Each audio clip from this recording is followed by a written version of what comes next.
Hi, everybody. You're listening to Conscious Living Radio, 100.5 FM in Vancouver. But of course, the station's on lockdown. We're doing our best to keep broadcasting going, and we're doing it from our homes. Right, Marc? I'm here with Marc Caron. We are. I'm in the studio. They let me in because, I'm stubborn. See, I got everything in the background here for those watching on video later. He is fibbing. You're fibbing. I am. I love that backdrop. I'm at home. Thank you.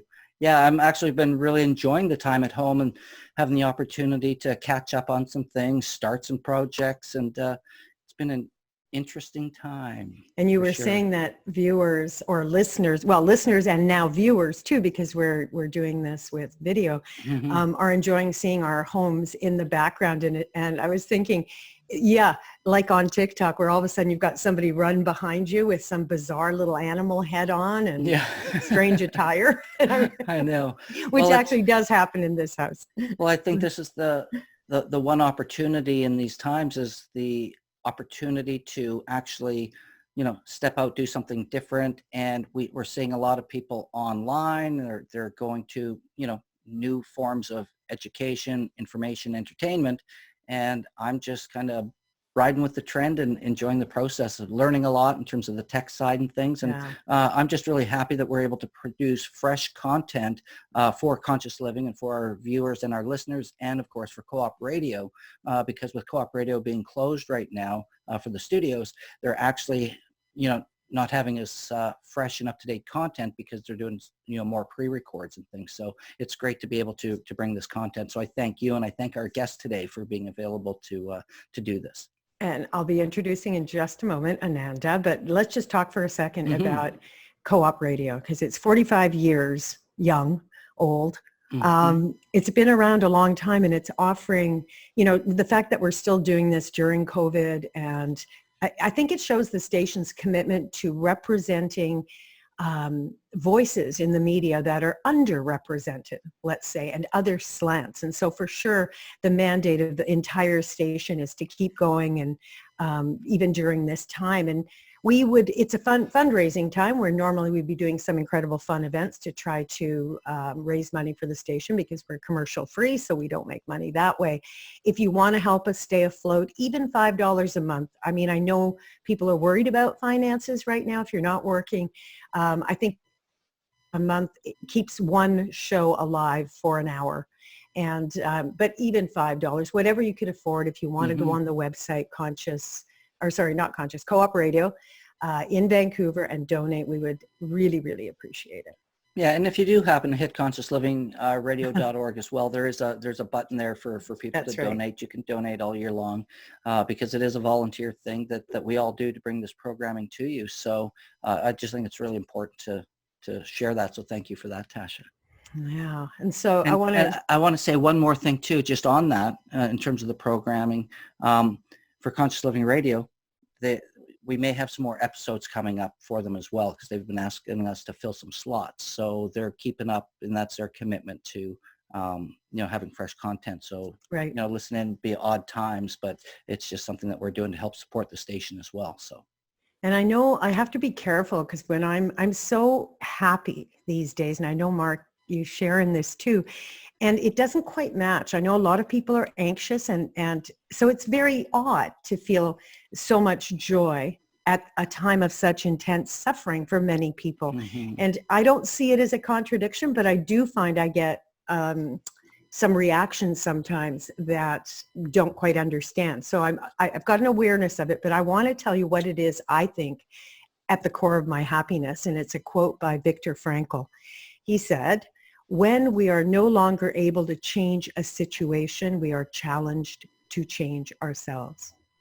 And I think that's because that's such an important part of who I am and how I wish the world was, that we were all looking at ourselves and asking ourselves, what can I do to shift? What do I need to let go of? What perspective isn't helpful to the global unity of this planet? If we were asking those kinds of questions, the world would be a different place. So I feel there's an opportunity for that right now, because everything has shut down, and you're left with yourself. That's how it is. So it brings me great joy, actually. Yeah, me too. Well, I look forward to hear what our guest has to share. And in these times, I think our topic is kind of fitting as well. It is. So I look forward to this conversation. So tonight we're speaking with Canadian homeopath and filmmaker Ananda More about her magic pills, homeopathy, promise, or placebo. In her film, she meets with scientists, practitioners, and patients from around the world, exploring the myths and facts of homeopathic medicine and whether it's a relevant healing modality or simply antidotal, a response to a placebo. Homeopathy, if you don't know, is a natural form of medicine used over 200 million people worldwide to treat both acute and chronic conditions.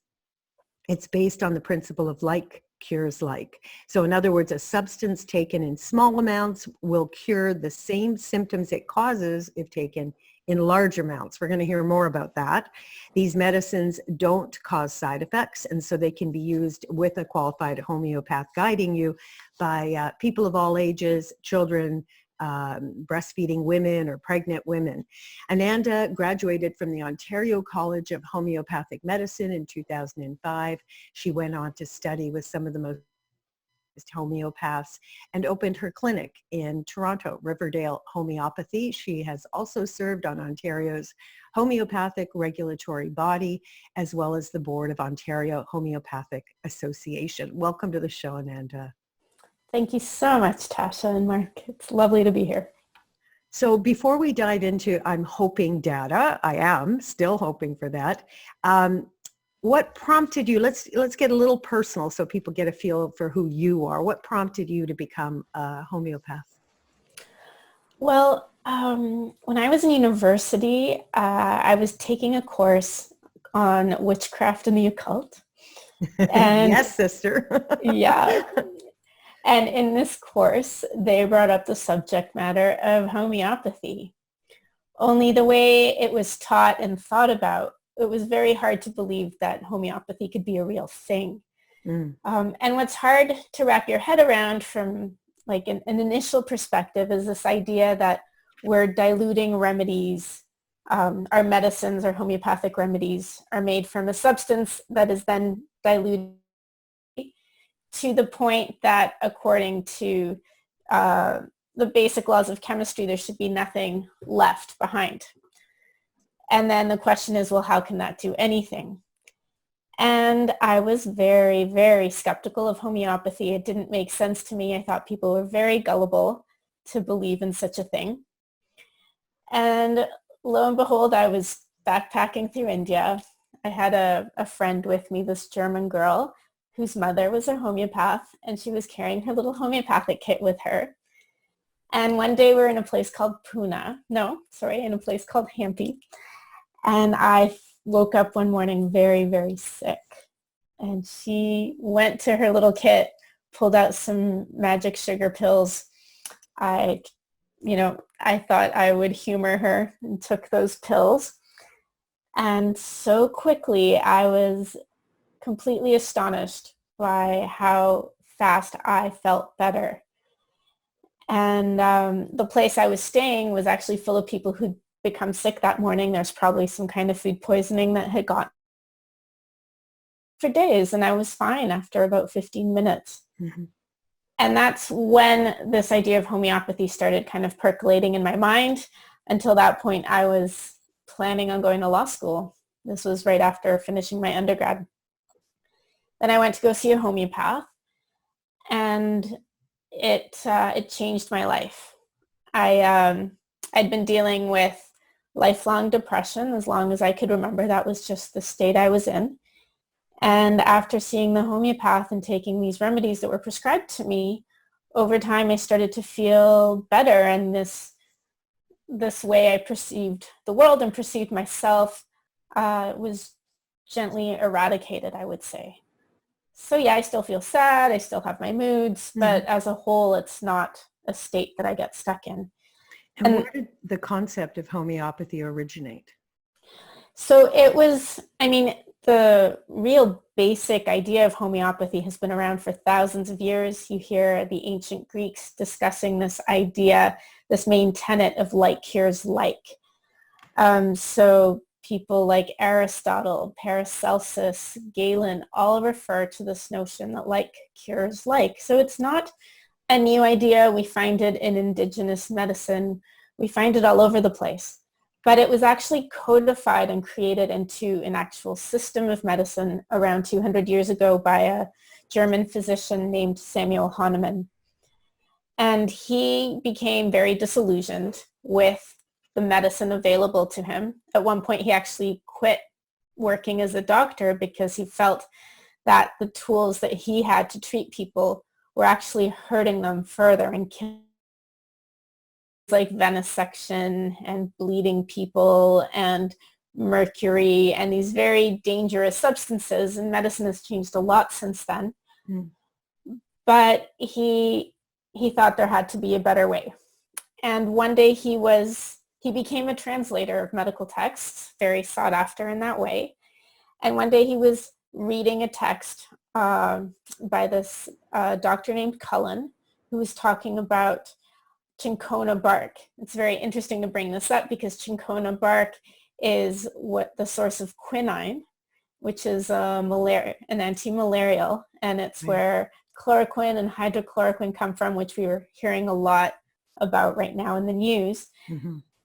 And this text said that this remedy or this herb had anti-malarial properties because of the astringent qualities of the bark.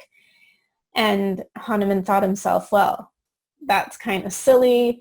You know, there's a lot of other substances out there that have astringent qualities. Why would this one have anti-malarial properties? So he decided to start taking it himself to see what would happen. And what happened was that he started getting malaria symptoms. And I think he was very well educated. He'd read the ancient philosophers, and he put two and two together. And the notion of like cures like really materialized before him. And from then it took him about 15 years to try things out and get to know this idea of homeopathy before he published his first text on it. Mm-hmm. And so let's go right back to how a remedy then would be made. Because mm-hmm. you were saying it's diluted until, basically it's diluted till there's nothing there, meaning if you tested it, you would not be able to tell. Is that right? Am I understanding correctly? I would have answered that as a yes years back, but now we actually can tell the difference between a homeopathically prepared substance and just plain old water. And in laboratory situations. On both how it's made and how you would tell the difference if there's nothing there. Right. So it was, so going back to Hahnemann, most of the materials he had to work with and that he understood so that he could follow that tenet of like cures like were poisons, and he didn't want to poison his patients. So he started diluting the substances. And over time, he recognized that the more diluted it became, it was like the healing essence of that substance would arise and grow stronger. And it isn't just a process of serial dilution. There also has to be a process of succussion. So what happens is we have, I will explain it, but succussion was the word. So what happens is you have a bottle, you put 1 drop of substance to 99 drops of water. And generally you want to do this in glass. And then it goes through succussion, which is like hitting it hard against a surface. Hahnemann used to use a Bible. He'd hit his remedies against a Bible. And so generally you hit it 100 times. Once that's done, you take a drop, put it in your next vial, 1 drop, 99 drops of water, and you go. This is time consuming. Luckily, we have pharmacies that do this for us and have machines that can do it. But yes, it was very time consuming, especially when you're looking at doing that process 100 times, 200 times for the higher potencies that we have. So he's doing it intuitively? It's kind of trial and error and just experimenting? Is that how he's being led? So I think he spent a lot of time studying alchemical texts. And I would assume from that there was some aspect that was part of the alchemical process and chemistry. Mm-hmm. And so it was probably something that was already considered and known. But if you just serially dilute, nothing's going to happen. You need to actually go through that succussion process. And sorry, go ahead. No, you go ahead. From a modern scientific perspective, what we've started to observe and understand is that that succussion process creates very high temperatures, extremely high temperatures for fractions of a second in that vial. It causes sloughing off and the creation of nanoparticles and creation of nanobubbles. And all of these things affect the structure of the water in that bottle. And I mean, a lot of this right now is theoretical in terms of what that process and that mechanism is. But there's things that we can do. There's been experiments done with something called polar dyes. And these are special dyes that respond to electromagnetic fields or frequencies in a solution. And so this lovely scientist named Stephen Cartwright did this work, and he could tell the difference between a control, just the straight water where the dye would not have an effect, and homeopathic remedies where the dye would actually taint the water. Could he tell which remedy and what was in it? Can't tell which remedy. Okay. Not with these dyes. Sorry, go ahead. Go ahead. I have a question about the succussion. And what I thought was really interesting was how you mentioned he would do the succussion on a Bible. Do you know if there was any evidence or experimentation whether that had even more healing effects than something succussed in maybe a big pharma pharmacy? I don't know about specifically on a Bible.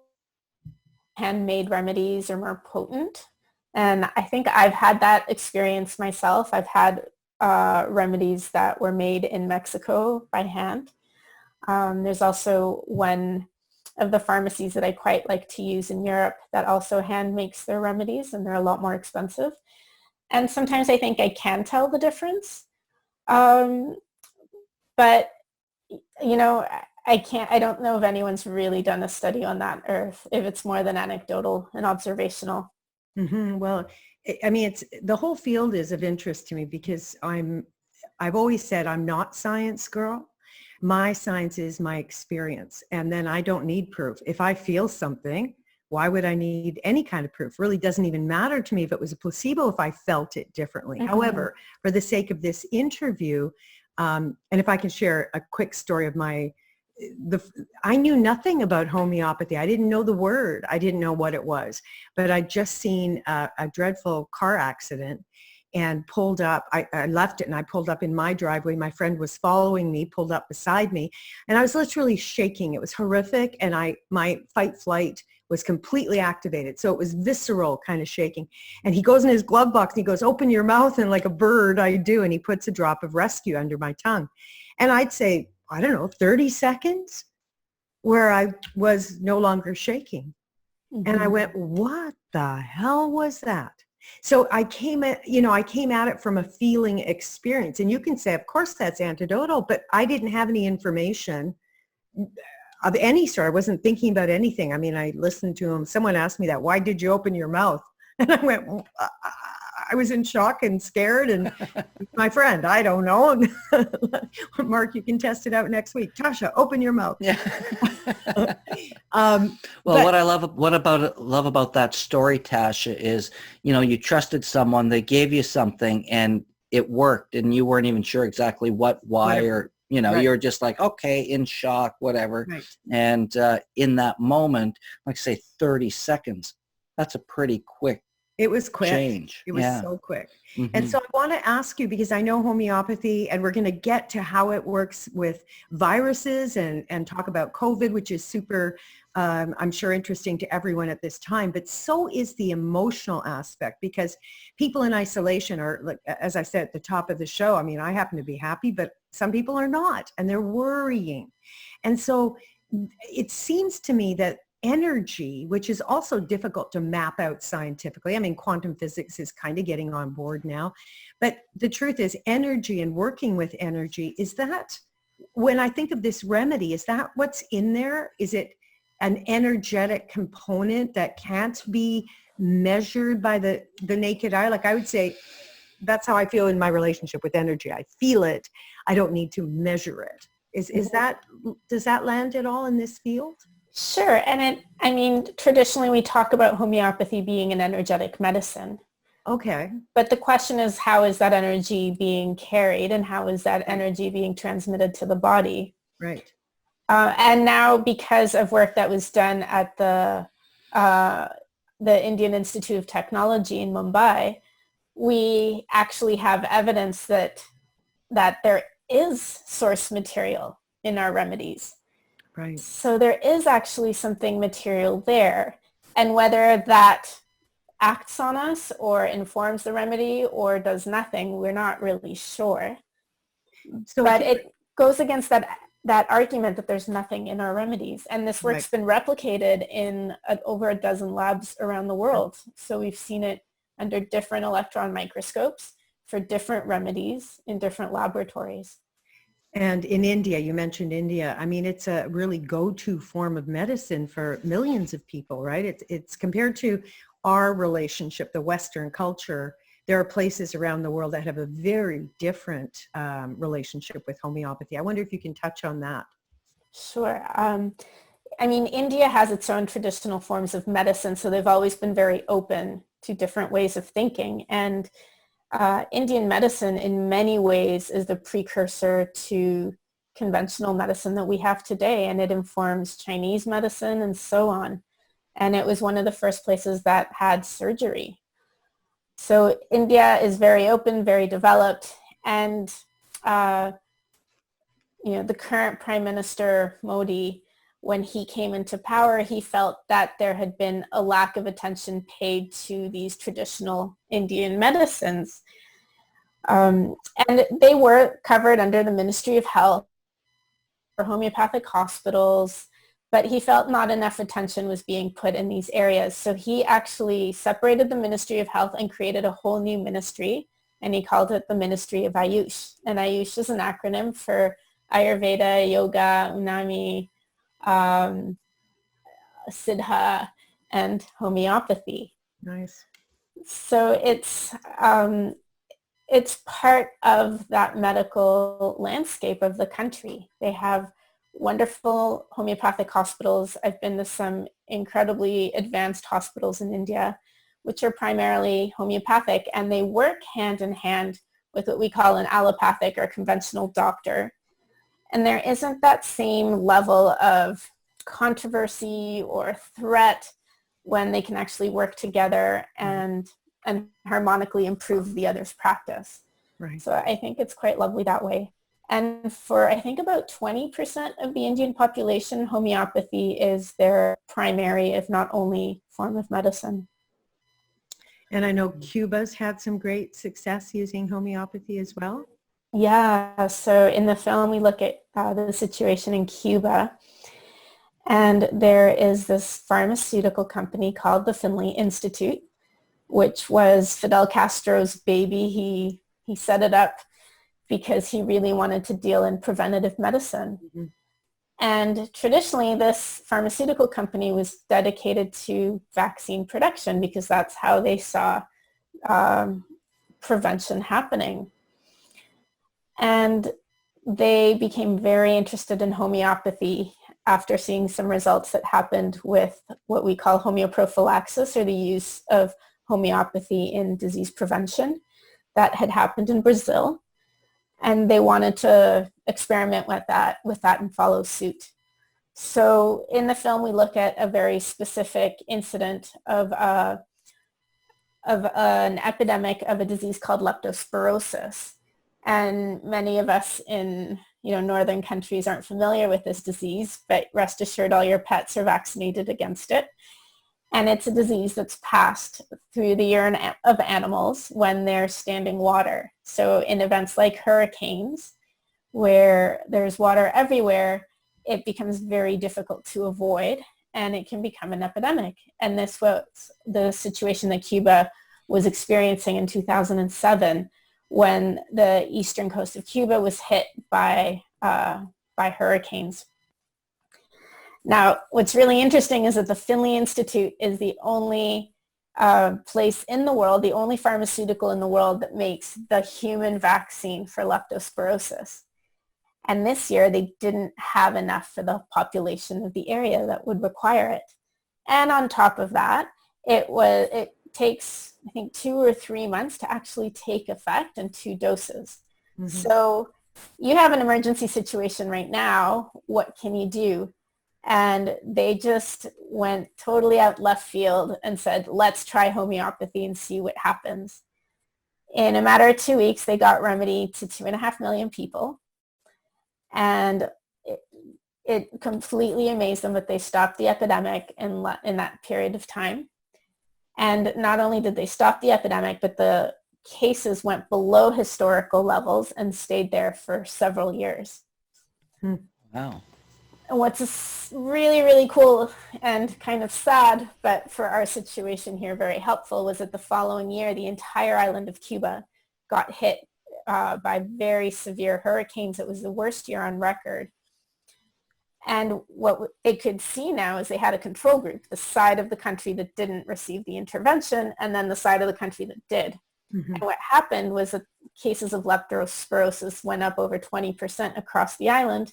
And in that intervened area, the cases were almost 90% below what they had been historically. It's documented, it's published, and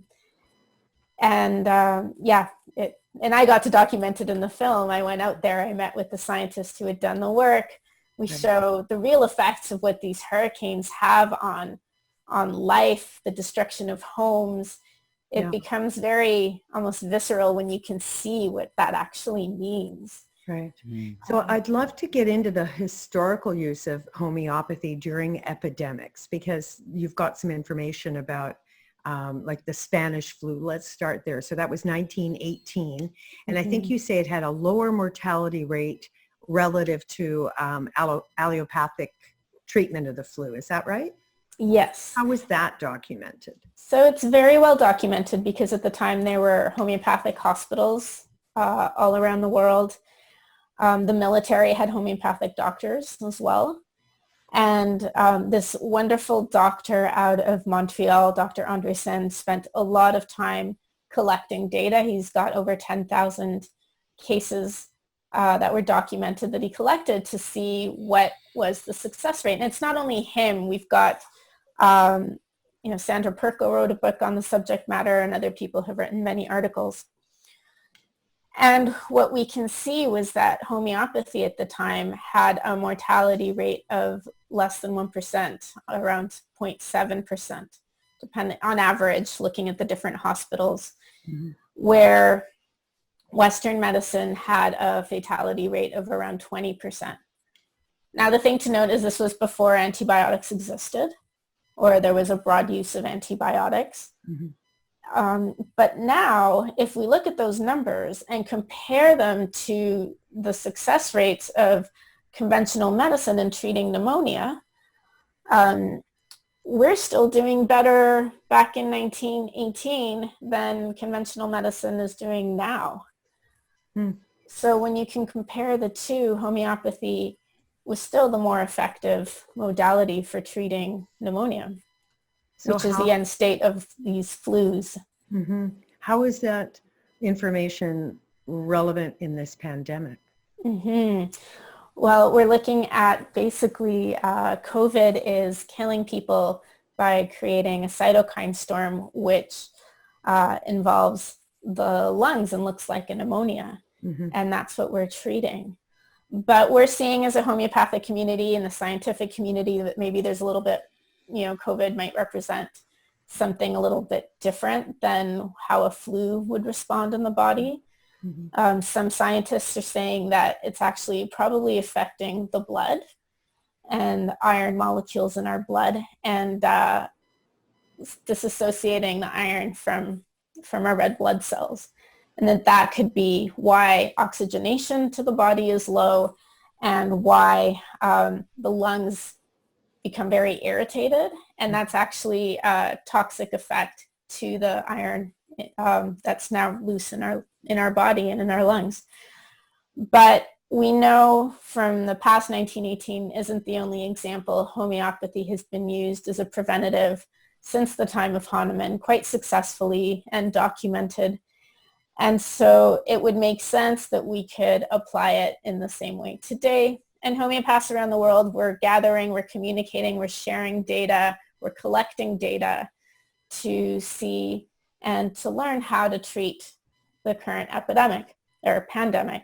Mm-hmm. Now, I do have to point out that as a registered homeopath in Ontario, we're not legally allowed to say or state that we can treat or cure.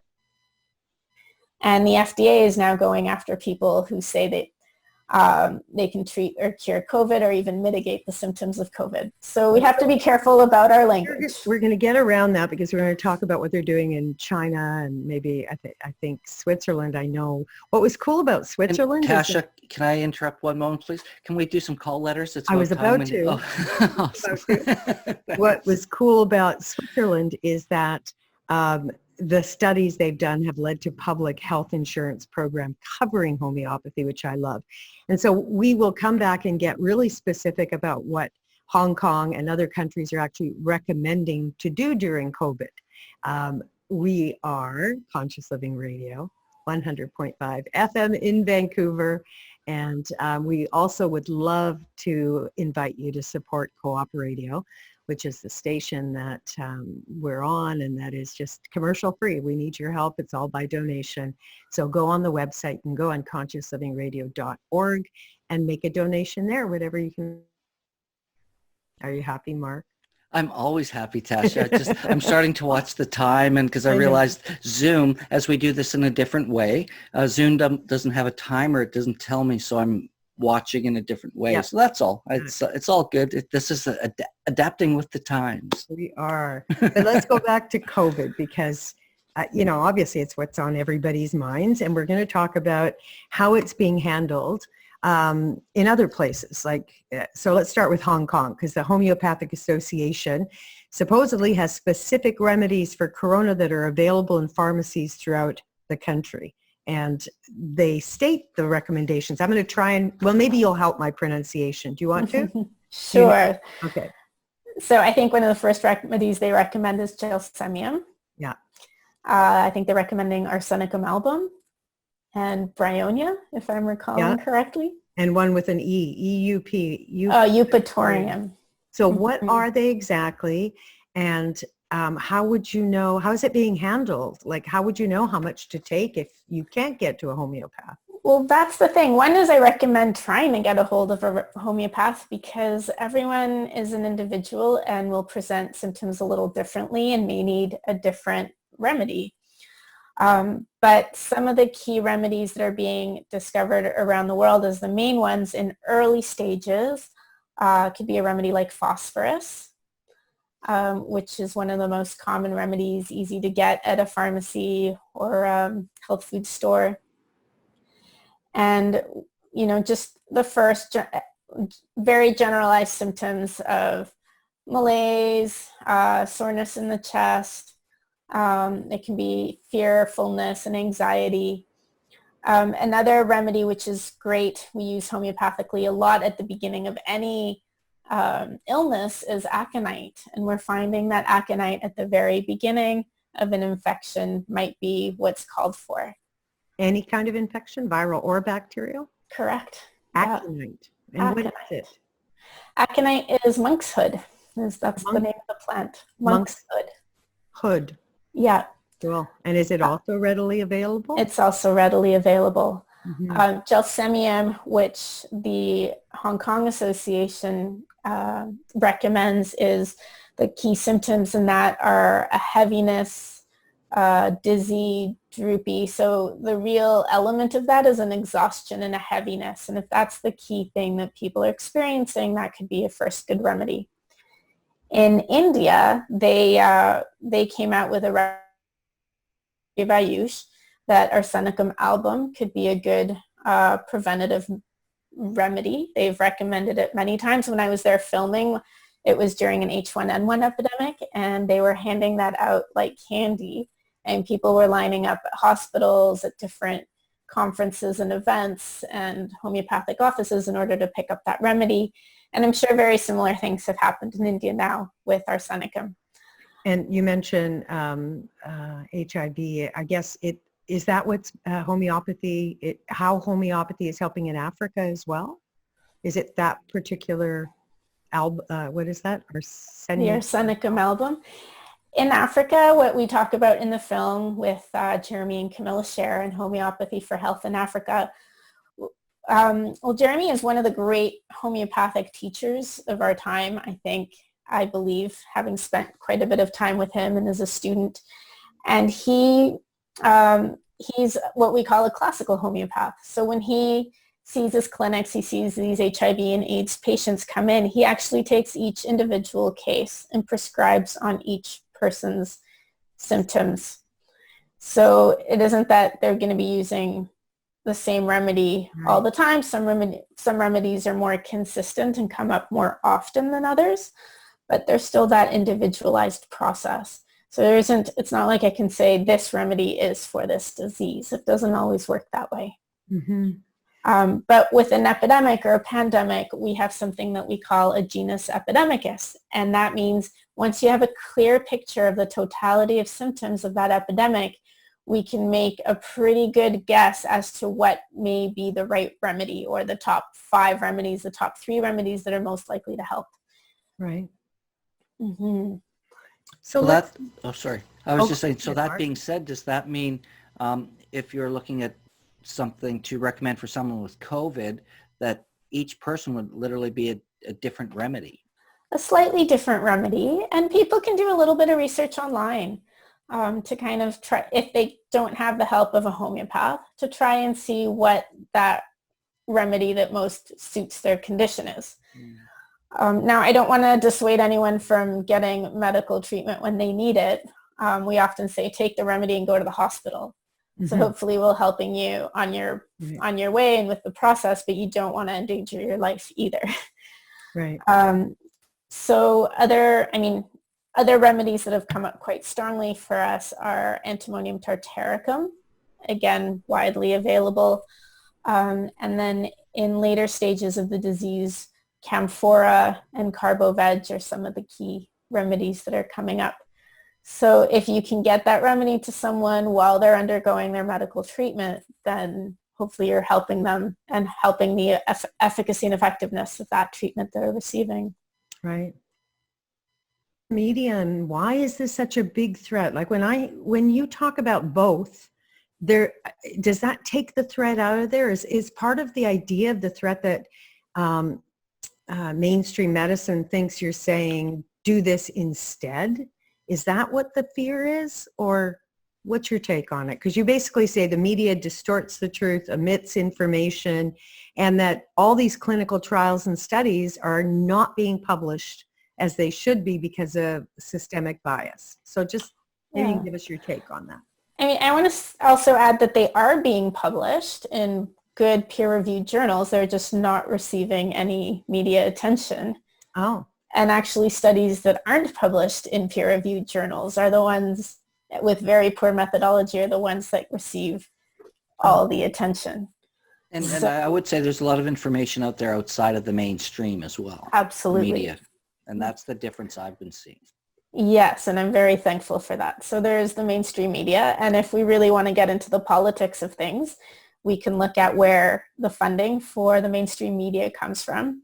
And a very large percentage of that, particularly in the US, is pharmaceutical money. And we can say the same of the medical journals, where the journals survive off the advertising of pharmaceutical dollars. And so how is homeopathy can be perceived as a threat? Because it's affordable, it can't be patented, and perhaps it can keep people from needing more medical prescriptions and more chemical-based medicine. So these articles you're talking about that have been published, where would our listeners go to actually see them, read them, look them up? Do you mean the pro or anti-homeopathy? Well, or you mean research? Diligence wants to look at everything, but they're going to be looking at studies. And so you're saying that people have done studies to prove that it doesn't work? Yeah. With very systemically with the notion of proving that it doesn't work. And the National Health NHM Medical Research Council of Australia did just that. And I can talk about that. But a great place to really look at the research around homeopathy is the Homeopathic Research Institute. And they're an organization out of the UK that they're all scientists working there. They're funding some research. They've got great access to databases on homeopathic research, and they can really offer you the lay of the land. You can look at the studies, you can look at what they mean, and you can understand what the medical and scientific literature actually has to say. But in terms of that study I was mentioning, the NHMRC study, it came out, I think 2017, if I'm not mistaken, maybe a little earlier. And the study basically claimed to have looked at, I think like 1,800 different homeopathic studies. And they said that according to their data, homeopathy is not shown to be effective for any single condition. Now, the study was extremely poor and very highly criticized. It was refused for peer review publication because of this. And they didn't really do what they claimed to have done. They very artificially set a quality threshold of requiring, I think it was 150 people within a study. And this is way beyond the standard for any other study that has ever been done. Actually, this is unprecedented and very unscientific. But it was a way of cherry picking what studies would be admitted and which were not. And instead of looking at, quality indicators of methodology, of risk of bias, they just shoved it down into numbers. So, they were able to dismiss some of our best and most high quality studies, such as Jennifer Jacobs did a study on diarrhea, which had, I don't know the exact number, but just like a few off of 150. It had, maybe 146 or something around that size. And these are issues. And then when the study was published, the Australian Homeopathic Association did a Freedom of Information request. And when they did that, they found out that another study had been done previous to that one. They didn't like the results of that study, and it had been buried. So can you just what the most helpful methodology would be to create a fair and unbiased study? Ooh, well, I am not a scientist. So there are people out there like Dr. Claire Relton, who is also a professor in the UK. And, that has been her area of study, how to create good methodology. Uh-huh. But really, as a whole, we need to collect information in a variety of different ways. So every way of collecting data has its limitations, even what we call the gold standard, which is that the randomized controlled placebo double-blinded study, which is the gold standard, still has its limitations and doesn't give us a holistic perspective or a complete perspective of a drug. So we need to look at epidemiological studies. We need to look at population studies. We need to look at even all that anecdotal evidence that we have. Mm-hmm. When it starts to become hundreds of thousands or millions of cases, it's no longer anecdotal, it's clinical research. And all of that has its value. So it's not about one study, it's about getting a holistic and whole perspective from different angles. So making the movie Magic Pills, first of all, why did you call it Magic Pills? I wanted to play on the idea of magic and what magic can mean. So on one side, magic could mean illusion and prestidigitation and trying to pretend you're something you're not. Mm-hmm. And on the other side, magic can refer to something we don't understand yet. Mhm. And so there's the double entendre within homeopathy where the skeptics feel that it's a load of placebo, and we think that there's something else to it. Right. And we just don't understand it yet. And what inspired you to make it? So it all actually started when I learned about what had happened in Cuba. And when the doctors in Cuba had tried to publish their research, and these are people who've never had issues publishing their work before, all the mainstream journals rejected them without sound scientific reasoning. They gave them excuses like, this isn't for our audience, or we need you to get a signature from all 2.5 million people who participated, something that had never been asked of them before. And I thought to myself, no one is ever, how do we get the story out there? This is so important. If this was a vaccine that cost almost nothing, had no adverse reactions, was easy to transport, it would be really important and people would be hearing about it on front page news. And no one was ever going to hear about this. So it felt like a responsibility to spread this message and let people know that there are options out there.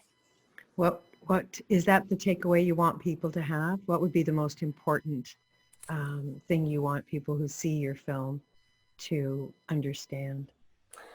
I want people to say, maybe I don't know everything. Maybe I haven't been told the whole story. And maybe it's worth investigating for myself and giving it a try and see how it goes. So where can people see the film? Because obviously all your screenings, all that's been canceled. Right. Well, the film's now available online. So we have a website set up at watch.magicpillsmovie.com. So you can watch it there. It's also available on Amazon in the States. It will be on Amazon in Canada, I think, in another month or two. It's available on iTunes and Google Play as well. So there's a few options there for people to watch. Yeah. And how about giving them your website where they can find out more about you as well and the work you do as a homeopath? Because you're practicing online now, just like every other doc, right? Yeah, exactly. Okay, so our clinic and store is called Riverdale Homeopathy. We also sell remedies. So it's been insane. We've never had such a demand for homeopathy before. So that's unprecedented, and that's my good news. I've been very excited to see that. Mm-hmm. But they can go to the website. It's riverdalehomeopathy.com. What are you taking during the pandemic? I'm taking my constitutional. But I took a remedy I can't mention publicly, unfortunately. But what are you taking during the pandemic, Tasha? Besides my happy hour at 7 o'clock when we cheer. You wait till 7 o'clock? You wait till 7 o'clock? I do, because I'm working. It's amazing how busy things can be. Yeah, I get it. And I've just been good, clean living. And, I've got some B12s, I've got some brain food, I've got some colloidal silver and a few different supplements that I work with. And I got a good nootropic that I'm working with. But other than that, I'm just eating, as clean, organic as possible, and keeping it pretty tight. Some vitamin C, B12s, things like that. Yeah, it's the basics. Getting some sunshine, getting some exercise.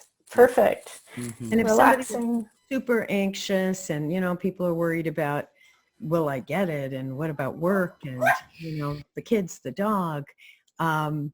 What would you suggest? Again, the like our Bach flower remedies the same? Is it just under the big umbrella of homeopathy?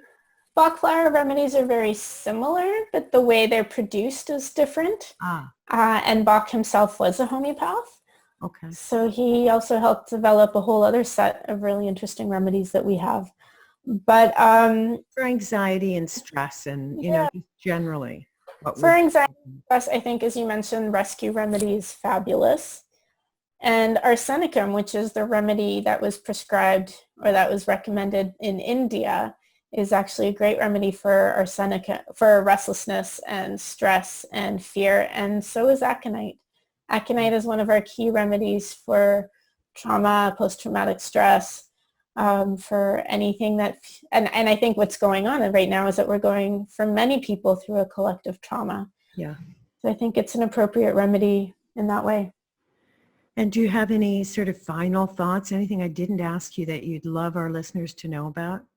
There was something earlier that I wanted to comment on, and I can't remember.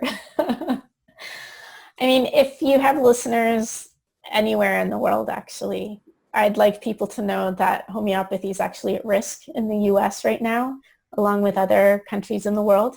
But the FDA has drafted a guidance document that would, in all essence, make homeopathy illegal in the US, or the remedies. So I want to urge people to write letters. We have, they've extended the comment period, and there is an incredible organization that came out of the US called Americans for Homeopathy Choice, and it's made up of mothers, not homeopaths, who don't want to lose access to homeopathy. So if you go to their website, just Google Americans for Homeopathy Choice. I think it's homeopathychoice.org, but just in case it's not, please Google them. They have, from their front page, a very easy way that they will walk you through writing your letter, making your comments, and it only takes a couple minutes. And if enough people are willing to speak up, I think it can make a huge difference. And it's not just open to Americans. We got to support our colleagues and our brethren in the States. So I want to encourage everyone to do that around the world. Mm-hmm. Okay, final thoughts from your heart to the world. If you had a wish, if I gave you a magic wand and you could wave it, what's your wish for the world? Oh, that's powerful. I think an open mind and an open heart and fearlessness. Yeah, I like that, you're fearlessness. the fairy godmother, and I'm going, yes, please, fearlessness. I'll take it. Gave me so much power in that moment. We do have so much power. That's it. All we have to do is offer and receive both, right? It's lovely. Absolutely. It's been a joy speaking with you. Thanks for being on the show. We appreciate it. Thank you so much, and for letting me share what to me is just a wondrous art. So thank you for that opportunity. And good luck with the film. I hope lots of people get to see Magic Pills. And again, I think the link will also be on our website, consciousliving.radio.org, so you can access that way. And yeah, all the best. Thank you so much. We're going to put the links down below for the trailer, the information and things as well down below in the Facebook feed when it goes on Facebook as well, and hit some social media. And it will all be there, as Tasha was saying, on the website. So we'll make sure all the information is accessible when you're listening out there, folks. You've been listening to Conscious Living Radio 100.5 FM in Vancouver. So we do these video records, and then it gets put on at the station Wednesday nights, 6 to 7 p.m.